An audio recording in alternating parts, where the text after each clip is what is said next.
তিতা পাট শাক আলু আমি একটু সিদ্ধ করে নিয়েছি লবণ দিয়ে। বেশ দেখো একদম সিদ্ধ হয়ে গেছে আলু আর শাকটা। এখন আমি এই যে প্যানের মধ্যে কড়াইয়ের মধ্যে রসুন দিয়েছি, শুকনো মরিচ দিয়েছি, পেঁয়াজ। এটা তেলের মধ্যে ভালো করে ভেজে আমি শাকটা ভাজি করব। আমি তেলের মধ্যে রসুনটা আগে ভেজে নেব, তারপর পেঁয়াজটা দেব, তারপর শুকনো মরিচটা।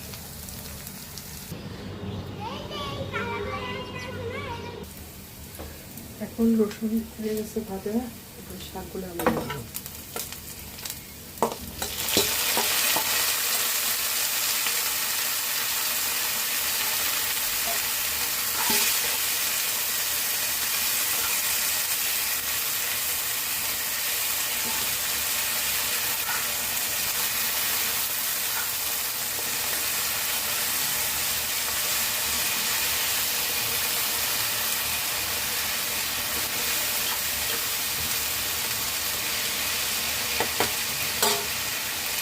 হালকা ভেজে নামিয়ে নেব। হয়ে গেছে আমার পাট শাক ভাজি।